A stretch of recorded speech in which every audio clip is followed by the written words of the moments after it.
Hallo, herzlich willkommen zu einem Weihnachtsspecial 2018.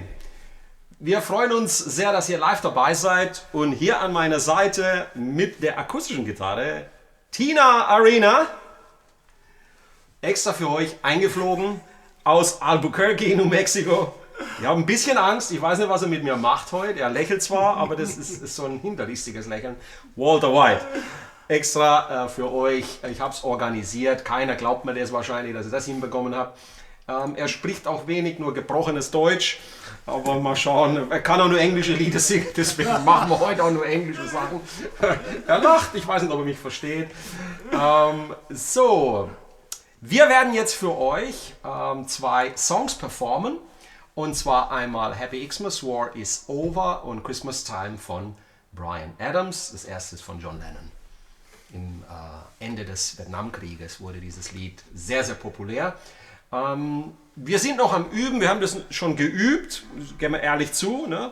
Aber wir sind noch am Üben und jetzt für euch erstmal eine kleine Gesangsperformance. Ich freue mich sehr. Ich hoffe, ich gucke mal kurz in den Chat, ob Bild und Ton okay ist. Achso, das sind alles Freunde von euch hier, ne? Rainer, Nicola, Christian, Servus, super Song. Aha, guck mal hier. So, ich lasse den Chat mal hier. Servus, Michael. Horsten gestern, Servus aus Wien. Ist ja Wahnsinn. Wir haben 65, alles top. Danke, Otis. Bild und Ton ist gut. Wir werden jetzt die Songs für euch spielen in dieser Perspektive. Danach gehen wir da durch. Ja? Breaking Bad. Okay. Okay, are you ready? Let's start. Let's rock and roll a little bit. Have fun. So, here we go.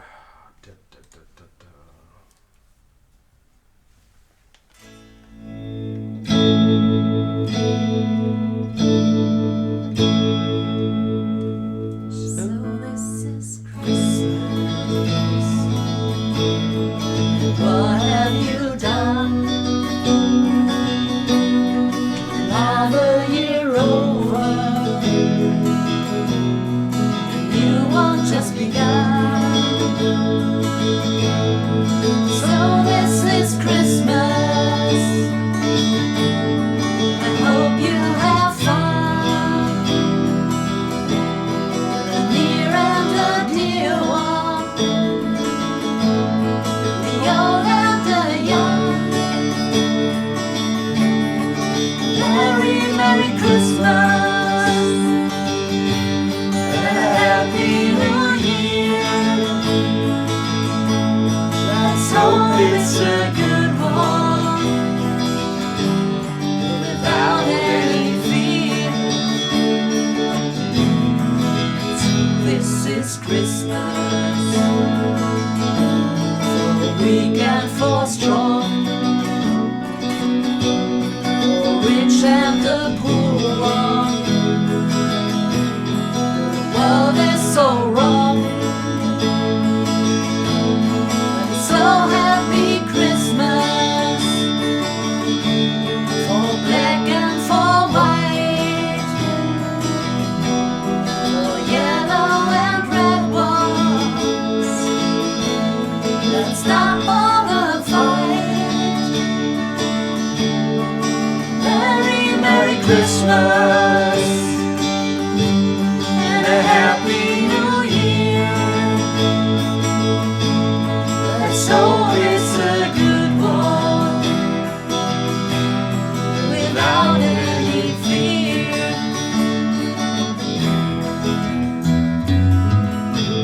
So this is Christmas. What have we done? Another year over, new one just begun. So happy Christmas. We hope you have fun.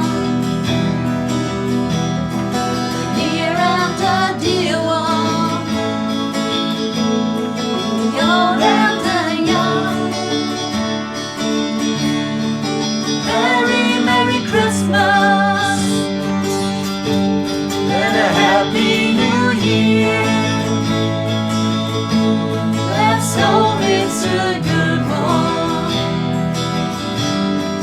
without any fear.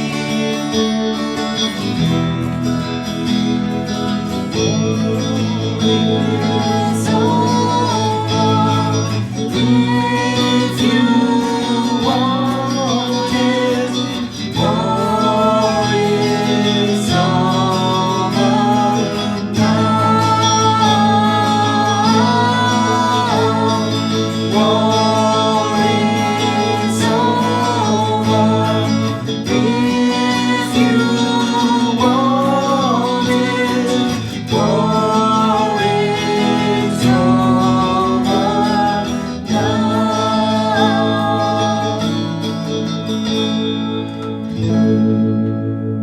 Muchas gracias. Dankeschön, Dina. Dankeschön, Walter. Machen wir doch gleich den nächsten Song und dann gehen wir durch die Lieder. Christmas Time, Bryan Adams.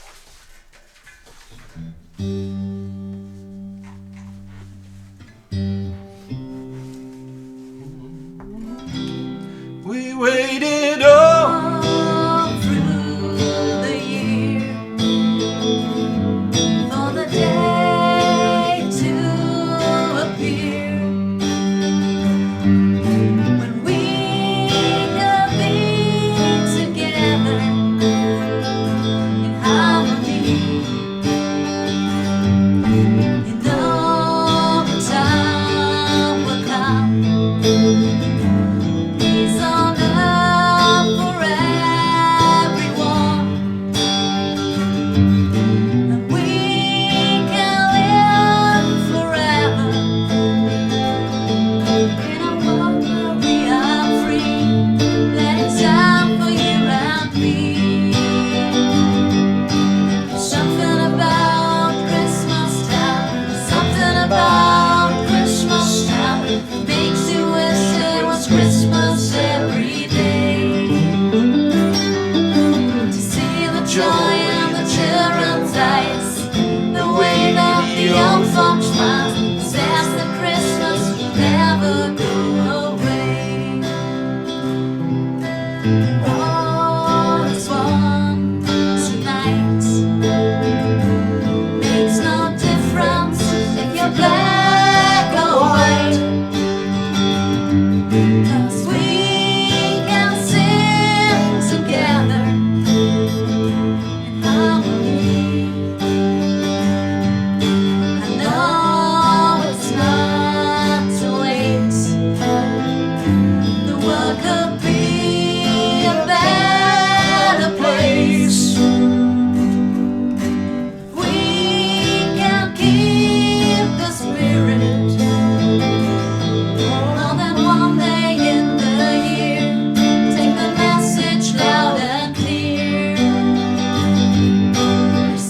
Dankeschön.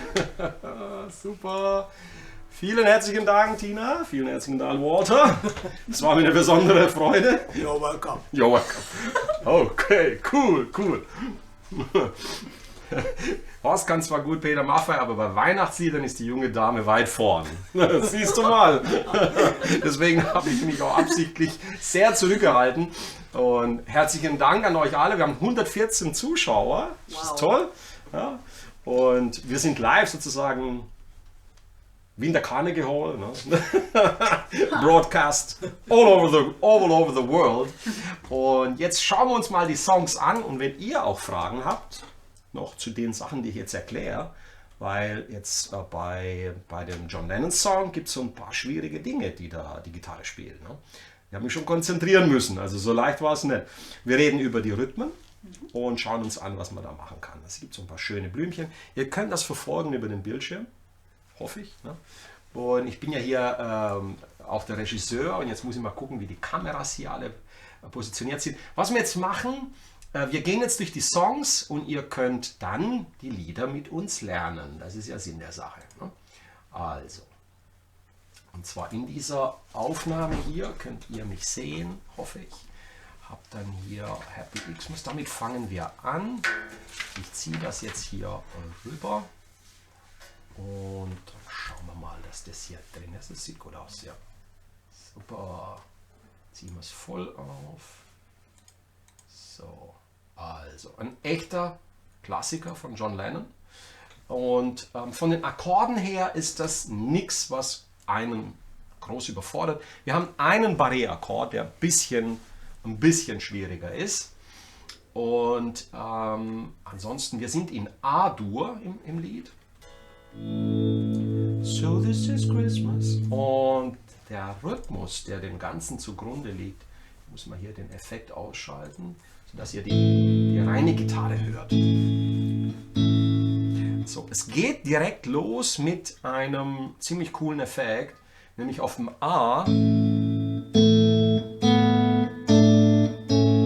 hört man immer im Hintergrund diese Melodie. Ne? Ihr könnt es auch sehen, ihr könnt es auch nachmachen im Hintergrund.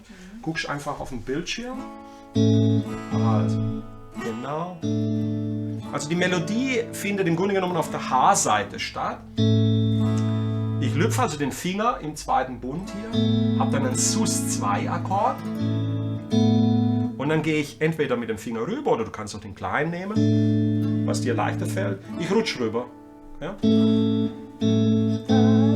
Also die erste Melodie ist und der Rhythmus. Der Rhythmus ist da. Ihr wisst, dass ich das nicht mache mit dem Down, Up, Up, Down, ne, sondern ich will, dass ihr den Rhythmus nach Gefühl lernt und übers Gehör. Und der Rhythmus ist ist wie so ein Marsch. Es ist ein Da, Da, Da, Da, Da, Da, Da, Da. Eigentlich wie so in der Antike, ne? Wenn sie da irgendwie auf der Galeere, ne? Da, Da, Da, Da, Da. Das hat was Kriegerisches, der Rhythmus. Ja? Und aber es ist over, the war is over. Ne? Du hast also diesen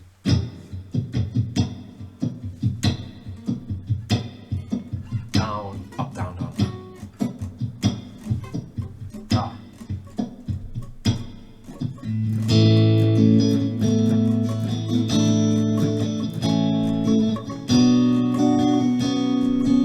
Auch hier sehr schön dann auf den Akkorden. Und dieser Zug, mach mal kurz einen Rhythmus, Tina, hast du ihn drauf? Musst die Akkordwechsel nicht machen, einfach mal auf dem A.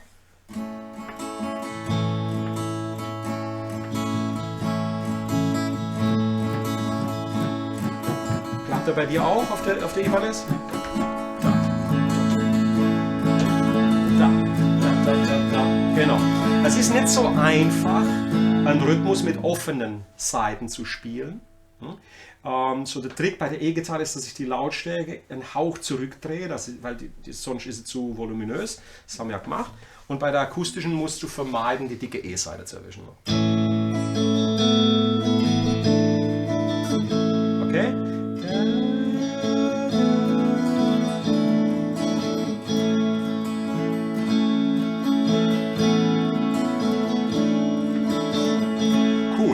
So, der zweite Akkord ist ein H-Moll im Englischen, ein B-Moll. Das ist ein A-Moll-Akkord, verschoben in den zweiten Bund. Und hier lüpfe ich den Mittelfinger, das ist das Einzige, was hier passiert, melodiemäßig.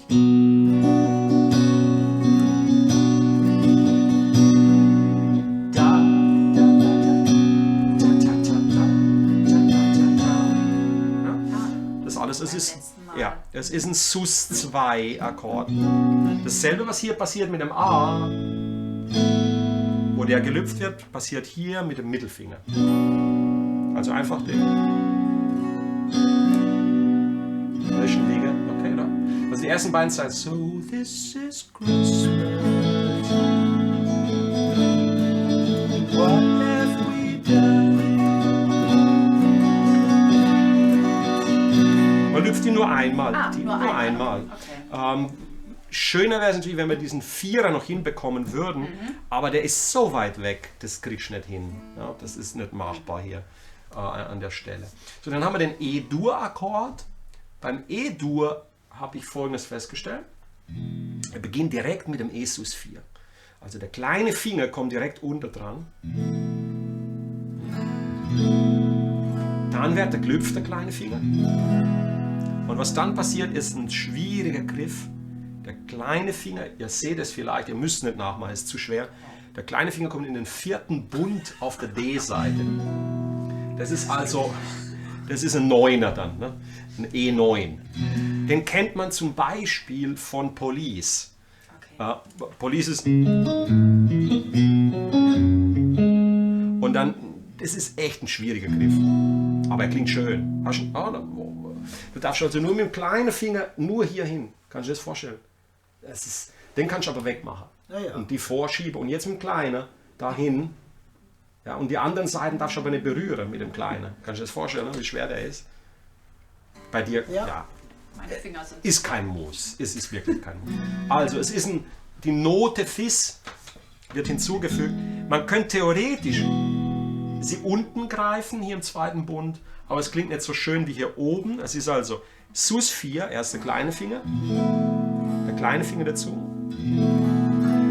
der kleine Finger weg und dann bleibst du einfach auf dem E. Und ich mache es dann so, dass ihr das sieht.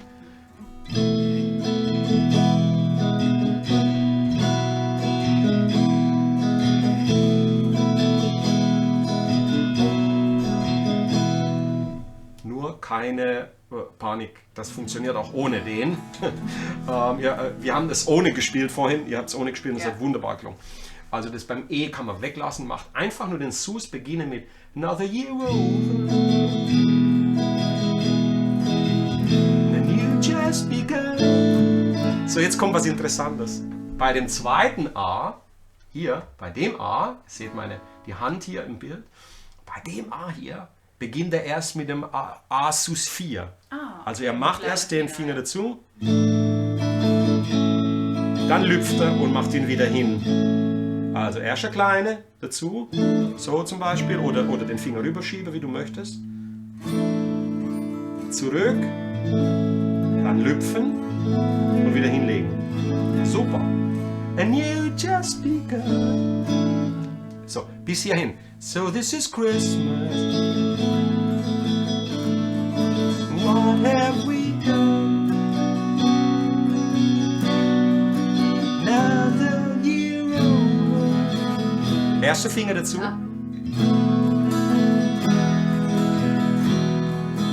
You just begun. Hörst du? Ja. Der erste, Sus 4 erst.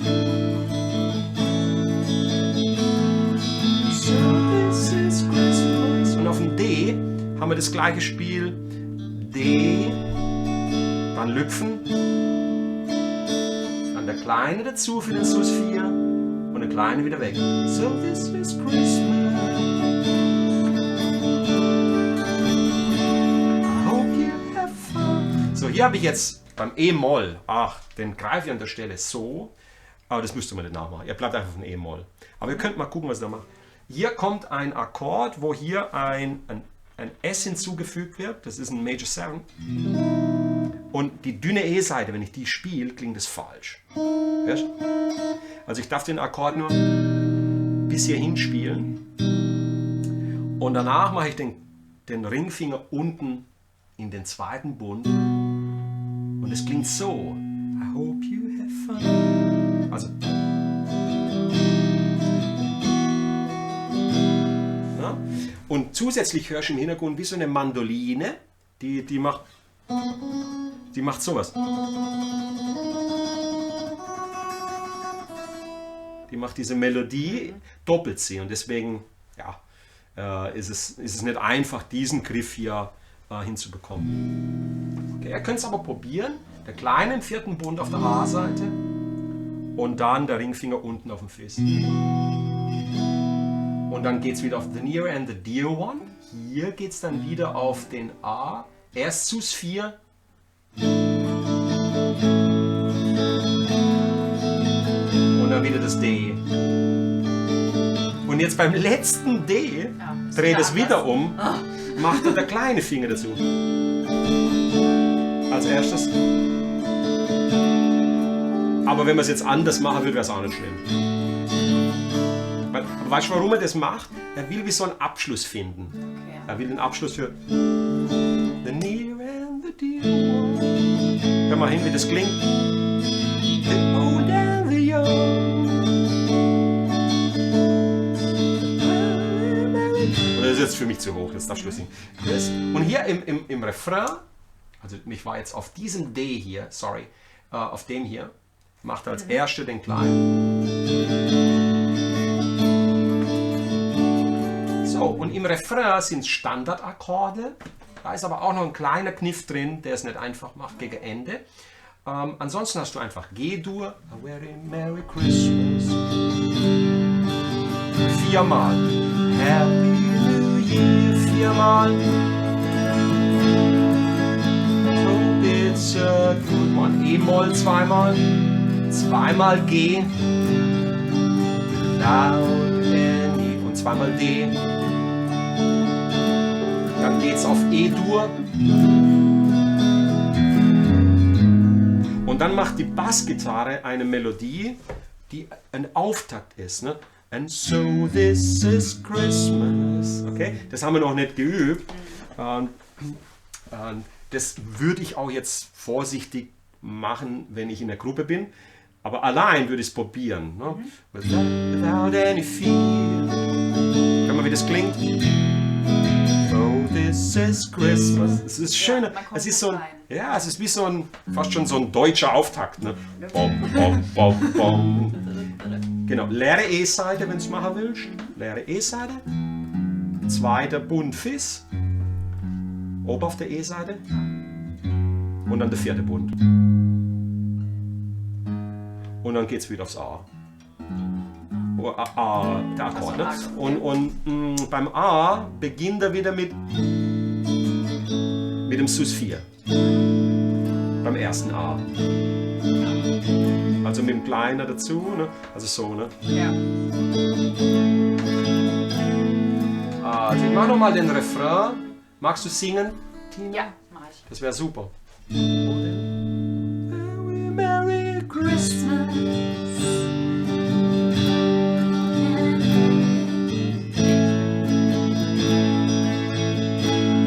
Let's hope it's a good one.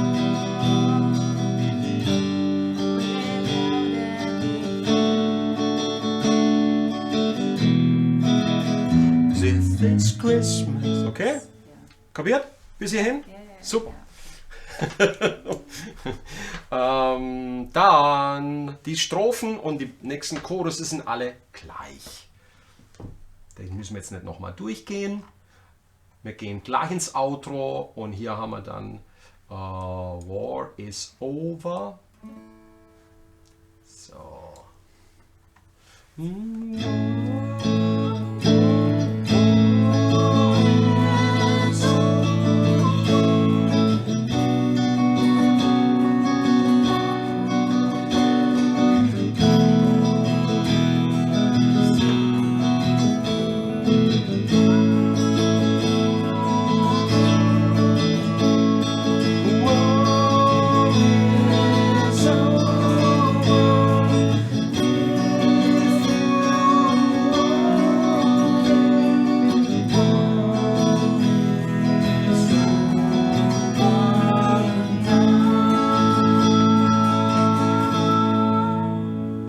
Schön. Das war's. Nochmal kurz Rhythmus.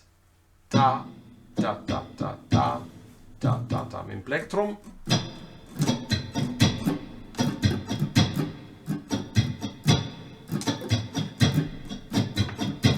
Das ist da Schlagzeug, da, da, da, da, da, da, da, da, da. Okay? Und auf dem aufbauend kann man das üben. Viel Spaß mit diesem Lied. Gehen wir auf das zweite Liedchen hier und zwar auf Christmas Time, Bryan Adams, und gucken uns das mal an. Gucken wir mal in den Chat, was hier geschrieben wird. Ich glaube, das gefällt euch auch. Hallo. Den Baril lösen, das klingt auch gut. Du hast also Live-Unterricht. Ja, selbstverständlich. Without any beer. Ja, heute without any beer. Wir müssen noch fahren. Oh, super. Guck mal, lauter Herzchen habt ihr bekommen. Ist das süß? Ja? Ja. Schön. Ganz toll. Die junge Frau. Sehr schöner Gesang. Ah, super. Siehst du mal. Also, es wird nicht das letzte Mal sein, glaube ich, heute. So, gehen wir jetzt rein in dieses schöne Liedchen. Christmas Time, Bryan Adams. Und Bryan ist ja ein Rocker. Ne? Im Grunde genommen in seinem Herz ist er ein Rocksänger. Ne? Für mich ist es so ein Bon Jovi-mäßiger Sänger, finde ich. Ne? Seine Balladen sind sensationell, wenn er singt. Ne? Fast unschlagbar. Ne? Und also hast du hier ein bisschen mehr Energie in dem. Das andere ist gechillt, relaxed, laid back. Also so sehr zurückhaltend, sehr entspannt. Und hier ist es ein bisschen, das pusht ein bisschen nach vorne. We waited.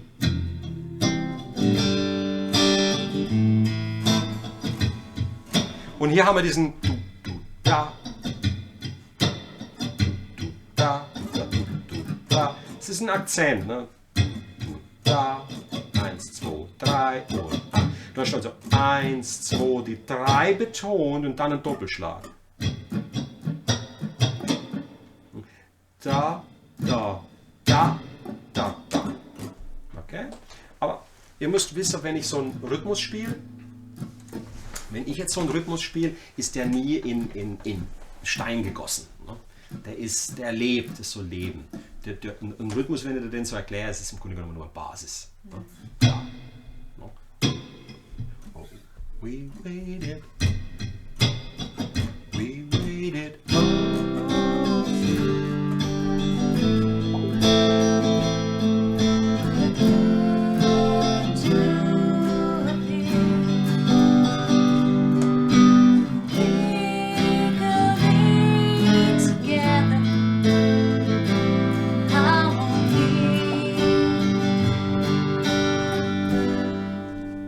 So, hier kommen noch Facebook-Messages rein.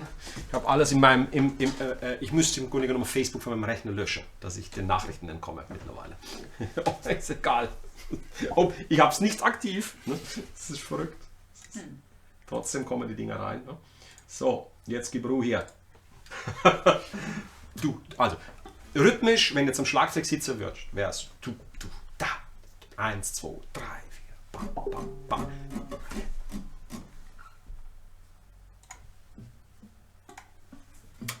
Da. Komm, probieren wir mal den Rhythmus. Ne? Abdämpfer die Seite, nichts greifen. Einfach so die Finger drauflegen und.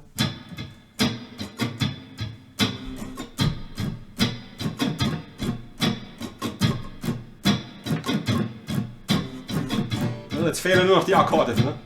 Also 3, 4 und.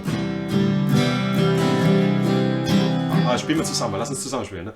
Wir fangen mit C an. 3, 4 und. Ja, du musst, wenn du das jetzt spielst, musst du die Melodie im Kopf singen, ohne zu singen. Mach's. 3, 4 und.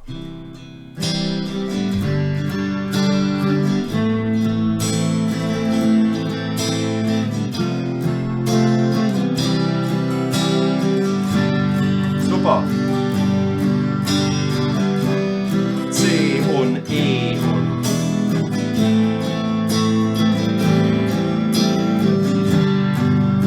Stopp. Ist es euch leichter gefallen oder schwerer?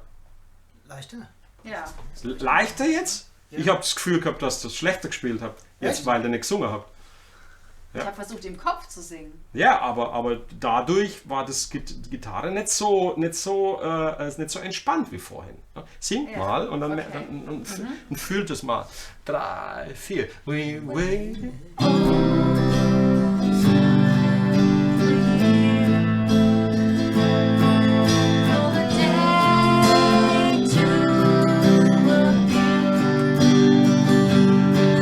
the day to appear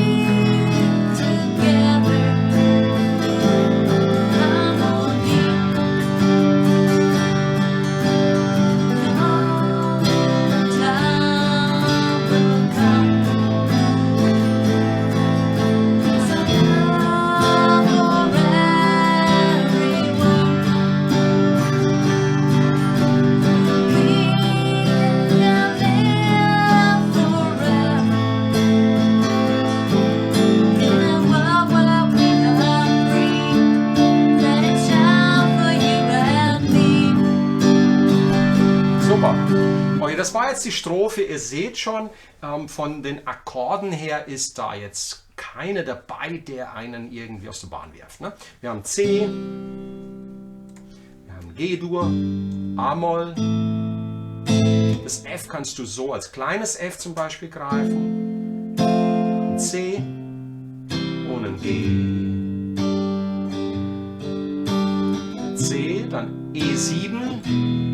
A-Moll, A-Moll 7. Hier für ein A-Moll 7 kannst du einfach den Finger hier lüpfen oder den kleinen unten aufs G platzieren. Und dann wieder G, 2, 3 und C und G und A-Moll. Mit Gefühl, viel Gefühl. Visionaries forever, C, E7. A-Moll, A-Moll 7. Jetzt kommt ein D-Moll, D-Moll 7. Perfekt. So, der D-Moll 7 ist ein sehr schöner Akkord.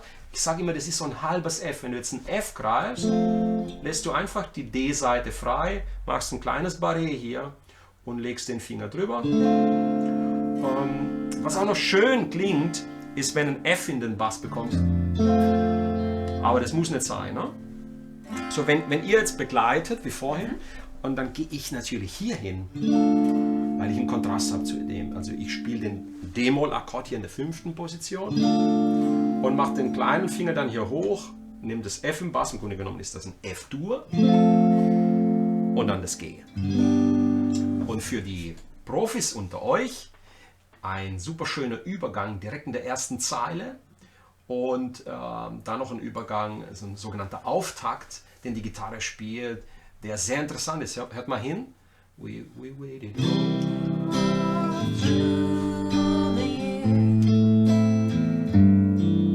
Hast du das gehört? Also, hast du gesehen, was ich gemacht habe? Wow. Ich habe ein A-Moll gemacht und habe der kleine Finger aufs G hoch. Schaffst du das? Hoch, ganz hoch auf die E-Seite. Ja. Ist kein Muss, aber das macht die Gitarre. Ja? Toll. Warum macht er das? Weil er von hier dann, vom A-Moll über G, das ist bei 4, aufs F geht. Ne? Das klingt so. Nur zuhören. And we waited all through the year. Dann kommt der F.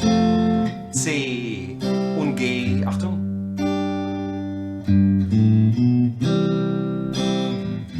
Da kann man noch einen Auftakt reinspielen. Wenn wir hier das G gespielt haben, dann können wir spielen G, ober das G, leere A-Seite, ein H im zweiten Bund und dann ein C-Dur greifen. Das ist der Klassiker. Ne? Das hast du bestimmt schon mal gehört. Ja, ja. Okay? Das ist so ein 1, 2, 3, 4. So wie in dem anderen Lied auch, wo wir vom E hoch sehen. Ba, ba, ba, ba. So machen wir hier. Ja. Das ist jetzt für die Fortgeschrittene, ne, so als Verschönerung. Jawohl. Mit dem Mittelfinger, genauso wie du es gemacht hast, war richtig. Du bist hier und spielst das G ober. Und dann die A-Seite und dann mit dem Mittelfinger das H und dann kannst du den Finger aufs C legen und du musst den nur noch runterbringen dann für den C-Dur-Akkord. Nochmal. Die A-Seite nicht vergessen, die leere. Nochmal.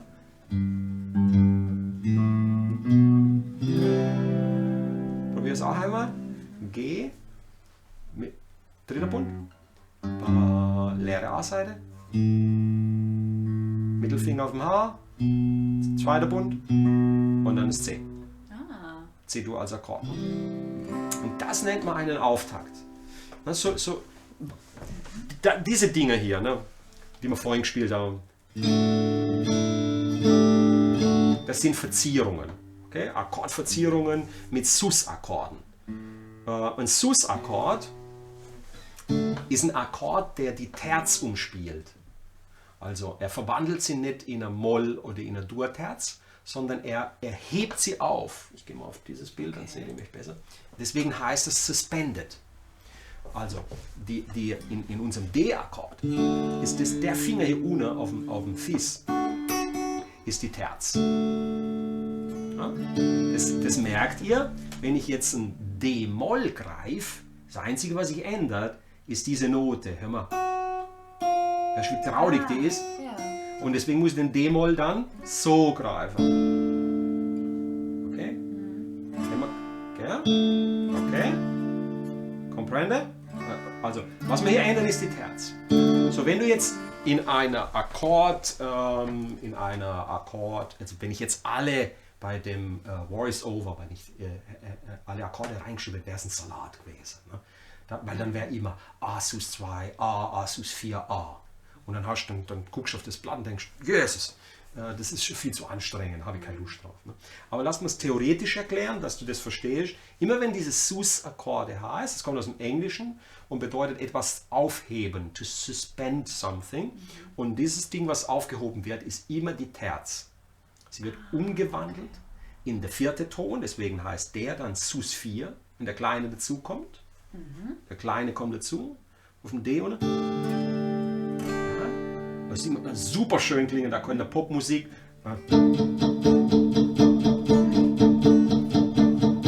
Tausendfach verwendet. Ne? In der Popmusik ist es der Standard. Bei ihm, bei Bryan Adams auch natürlich, bei Summer of 69. Okay, geniale Ohrwurm. Okay? Also, der Kleine dazu bedeutet, wir heben die Terz auf und machen die Quarte dazu und deswegen heißt er Sus 4.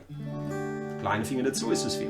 So, wenn wir jetzt den da wegmachen und die leere E-Seite haben, dann heißt es Sus 2. Weil im D-Akkord wäre die zweite Note ein E. Ne? C, D, E. Okay? Und das E ist die leere E-Seite. Okay? Und das wäre dann, und so ist es bei den ganzen Sus-Akkorden. Immer der gleiche Trick. Okay. Beim A ist es genauso. Beim A spielt das Spielchen auf der H-Seite. Ja? Du lüpfst den Finger, schiebst ihn rüber, hast einen Sus 4, du lüpfst ihn, hast einen Sus 2. Good?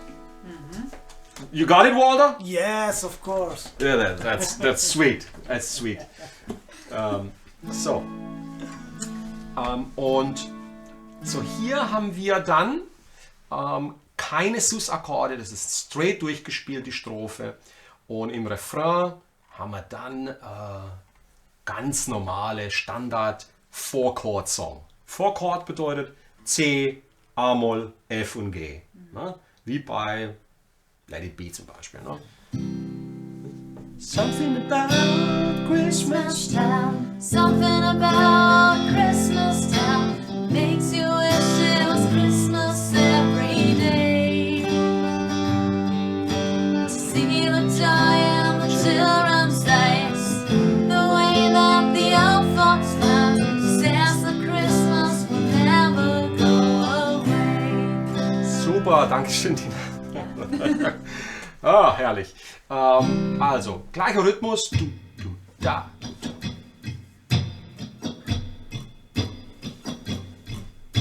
Inspiriert alle Rhythmen auf der Gitarre sind immer inspiriert vom Schlagzeug. Schlagzeugspiel, du, du, da, du, du, du, da, du, du, du, da, du, du, du, da. Und das heißt, worauf du achten musst, wenn du so einen Rhythmus lernst, ist, dass du die kleine Trommel, die Snare, du, du, da, das ist dein Akzent. Du, du, da.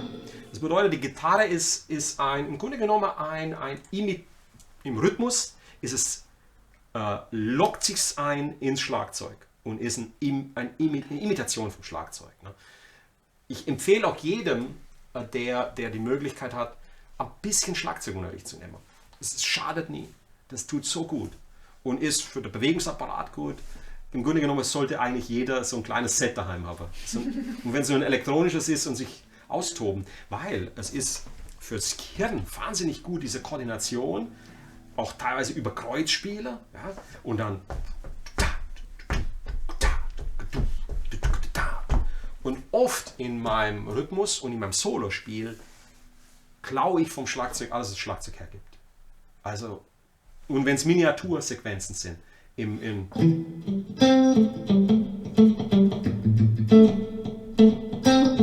spürst du?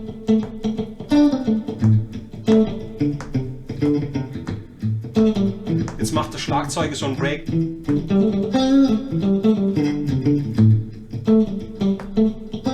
Okay, und das hat mir so viel Spaß gemacht. Wie habe ich das gemacht? Ich habe einfach ein Schlagzeug laufen lassen, eine Aufnahme vom Schlagzeug. Oder ich habe dem Schlagzeuger gesagt, bleib noch 4 Stunden da. Ne? Jetzt nicht so drastisch wie Oli Kahn das als gemacht hat, wenn er beim KSC trainiert hat, hat er dann am Ende des Trainings, egal wie das Wetter war, Winnie Schäfer hat erzählt, hat er gesagt, wollte noch 1 Stunde 11 Meter schießen. Dann hat er 1 Stunde sich in der Dreck geschmissen. Nein. Ja. Und wollte 11 Meter. Ne? Und so habe ich Freak halt. Ne? Und so habe ich nach der Bandprobe zum Schlagzeug gesagt, gib schon noch 1 Viertelstunde. Ne? Und er hat einfach nur Dinge ausprobiert. Er durfte auch schweres Zeug spielen, aber er musste im Tempo bleiben. Und ich habe dann die Dinge, die er gespielt hat, habe ich versucht zu imitieren. Okay. Wenn er gemacht hat, dann hat er gesagt, jetzt spiele ich ein Paradiddle. Und dann habe ich gesagt, oh, das klingt ja süß. Ich kannte die Diddle-Figur, habe ich gekannt. Ne? Die Diddle-Figur. Ne? Und dann habe ich gesagt, was ist denn das, ein Paradiddle? Dann habe ich gesagt, das ist ein Duck, Duck, Duck, Duck, Duck, Duck, Duck, Duck, Duck, Duck. Und so habe ich das dann das imitiert. Also viel lernst du durch Imitation und nicht durch Down, Up, Down, Down, Up, Up, Down, Up. Natürlich lernst du es so auch, aber that's the easy way. And the easy way is not always the best way. Is that right, Walter? Perhaps, if you say it. Maybe true. Er hat vorhin noch so einen Beutel mitgebracht. Ich habe echt Schiss, dass er mir nachher das Haus in die Luft wirft mit irgendwelchen Zeug hier. Ne? Aber wir haben nichts genommen heute. So, der Chorus ist super easy. Nächste Strophe genauso wie die erste. Habe ich euch alle Tipps gegeben. D-Moll spiele ich dann hier. Und D-Moll 7. Einfach den Finger lüpfen. Und ihr macht es halt unter dann, ne? Ja. Okay, super. Chorus. So, jetzt gehen wir in die Bridge. Kriegst du die spontan hin? Der letzte Akkord ist ein C. It's the time of the year, everyone's together. Celebrate here on Christmas Day. When the ones you love are there, you can feel the magic in the air. You know it's everywhere. Super, vielen Dank. Oh, ich glaube, wir werden noch ein paar Videos machen. Ne? Ich könnte echt ich höre dir sehr gerne. Holy Night. Ne? Holy, das gefällt, das kommt gut an. Also es gefällt mir sehr, sehr gut. Ich hätte mal Bock auf Cyndi Lauper. Ich glaube, deine Stimme würde sehr gut passen. Hast du mal Lust, Cyndi Lauper zu machen? Ja. Und du machst du machst mit, oder? Yeah, Ja. You, Here's time after time. Or... Oh, yeah, cool. Time after If you're time. lost, you can look and you will find me. Time after time. Also ich hab's irgendwo liegen und das machen wir nachher so als Abschluss. Ha? Okay. Ist das eine Idee? Ja. Okay, dann singst du mal das, weil das glaube ich, das passt zu dir. Also die Bridge nochmal. Gleicher Rhythmus. Akkorde haben wir hier noch ein D7 am Schluss, ein G-Dur und ein G7. Girls just wanna have fun, sagt der Otis. Und dann kommt wieder der Chorus. Something about Christmas time. Und jetzt sind wir doppelt. Oh. Das ist der Doppelte, Ja. oder? Ist das? Stimmt? Ja, das ist der Doppelte, genau. So, hier macht er einen also hier muss ich euch nichts erklären, das sind Standardakkorde, die kennt ihr alle. Im Chorus macht er einen Kniff, weil er verdoppelt die Länge der Zeilen und der Akkorde hier, also das C spielt er doppeltes F, und er bereitet dich sozusagen auf was Neues vor, und das, was er macht, ist einfach geht einen Ton höher. There's something. On Christmas time. Bleib auf dem C. Something about Christmas time. Jetzt kommt D.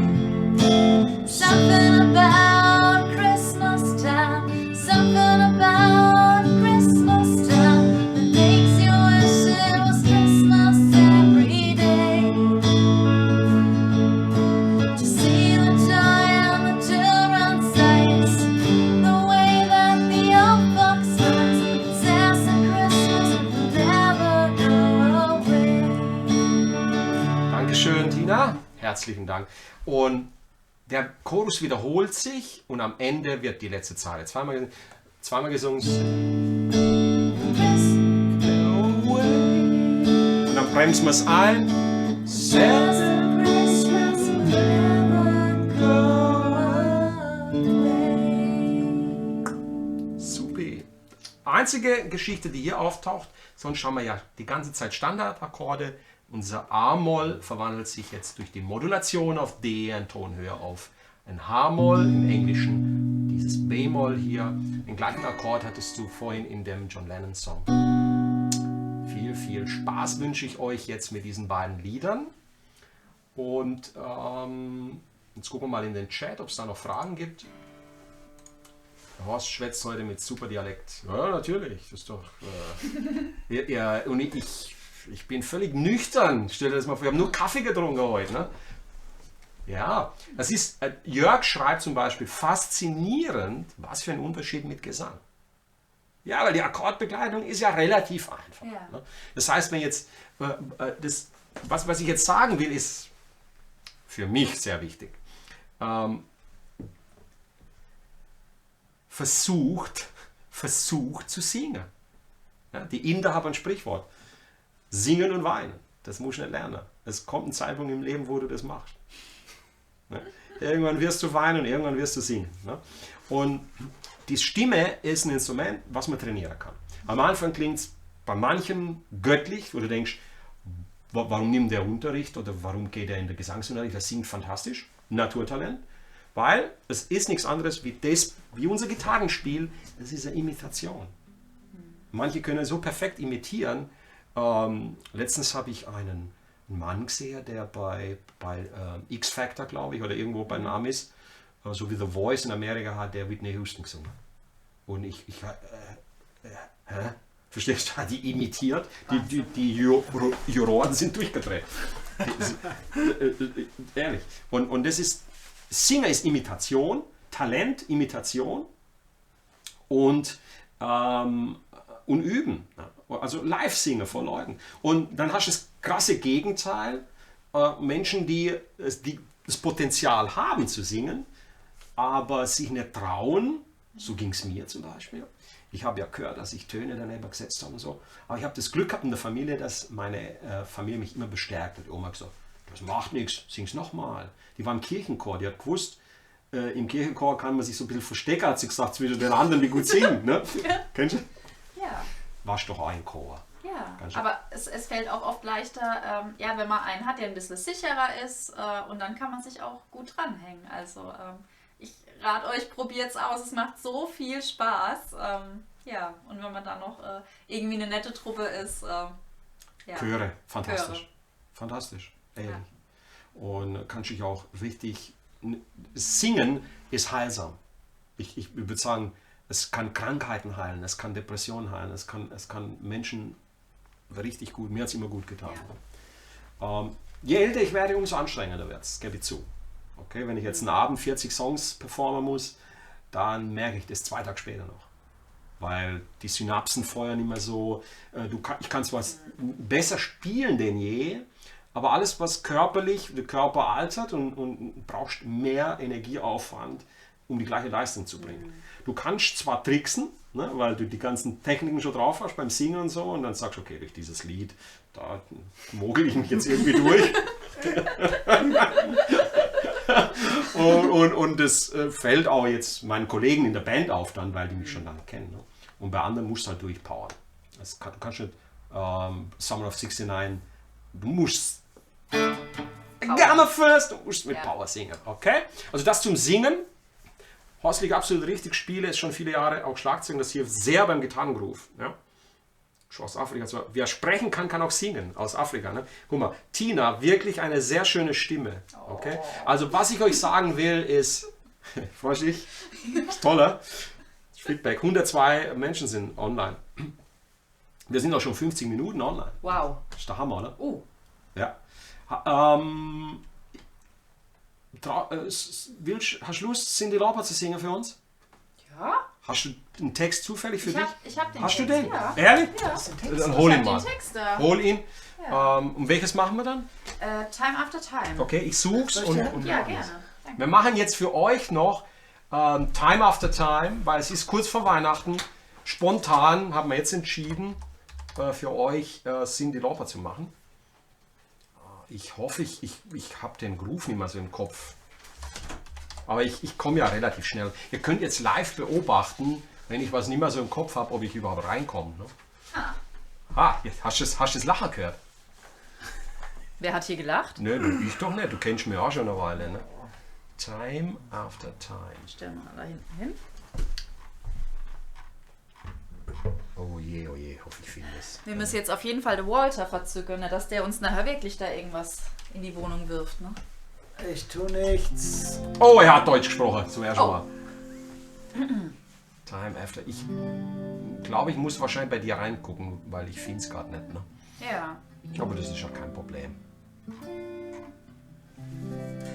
So, ich stelle den Sound ein. Wir performen jetzt für euch noch spontan Time After Time. Ich setze mich mal zu dir und du kannst dich hier reinsetzen. Oh, Ja, natürlich. Super. Du bist eh der Boss. Ich weiß, dass ihr nachher in front of. in front of the house, so muss man schön sagen. Ich packe den Chorus jetzt drauf hier. Spektakulärer Sound. Und ich mache dir ein bisschen einen Hall auf die Stimme, damit es schön klingt. Also ihr werdet jetzt hören, wenn ich rede, Hall, da ist ein Hall drauf. Und ja, ich spiele dann mal, ich begleite mal. Walter, Guck mal, was rauskommt. have a seat, Walter. Relax, lay back. Genau. Oh, jetzt sag ich. Oh, yes. Ja, Tempo, wie willst du? Okay. One, two. Das Mikro schiebe ich noch ein bisschen rüber hier. Oh Gott. Ja, das war jetzt haben wir es übertrieben, hoffentlich. Ja, das ist live hier, ne? Das ist wie bei den Beatles im Studio. Alles live. Also. Ist das okay? Ja. Lying in my bed, I hear the clock tick and think of you. Caught up in circles, confusion is nothing new. Flashback, warm nights, almost left behind. Suitcase of memories, time after some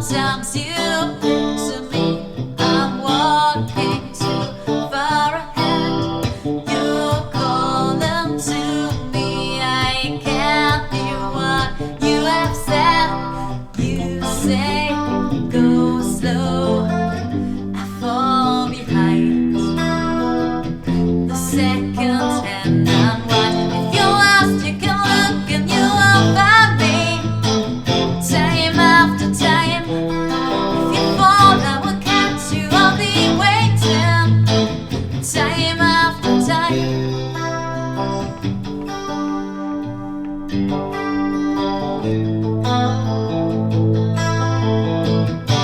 Wo sind wir? After my picture fades and darkness has turned to gray, watching through windows, you're wondering if I'm okay. Secrets stolen from deep inside. The drum beats out of time. If you're lost, you can look and you will find me. Time after time. If you fall, I will catch you. I'll be waiting. Time after time. You say go slow, I fall behind. The seconds when I'm blind. If you're lost, you can look and you will find me. Time after time. If you fall, I will catch you. I'll be waiting. Time after time. If you fall, if you're lost, you can find me. Time after time. If you fall, I will catch you. I will be waiting. Time after time. Time after time. Time after time. Time after time. Time after time. Time after time. Time after time.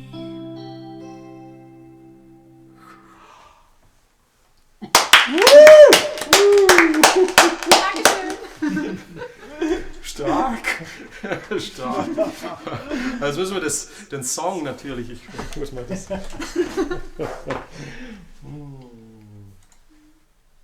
Tolle Energie hier, tolle Atmosphäre. Ich danke dir ganz, ganz herzlich, dir Ronny. Ronny Bierhals hier für euch als Heisenberg und Tina Krebs, wenn ich den Namen sagen darf, oder Tina Arena und Horst Keller hier für euch am Start. Vielen Dank für diese spontane Zugabe. Ich bin mir jetzt nicht ganz sicher, ob ich es richtig gespielt habe, aber vom Gefühl her war es okay. Ja. Dafür, das ist schon. Aber wenn willst, machen wir mal ein Tutorial und erklären, wie man das Lied spielt und auch singt. Gerne. Und deine Stimme ist Granate. Ne? Sie ist Rampensau. Das darf ich so sagen. Ich habe mich dazu entwickelt, seit ich dich kenne, Horst. Oh mein. Ja, danke. Okay, das kann ich nicht kommentieren. Herzlichen Nein, Dank. es ist so. Also, habt ihr Spaß gehabt? Auf jeden Fall. Super, Wolder. Hey! Hey! Hey! Ich will auch.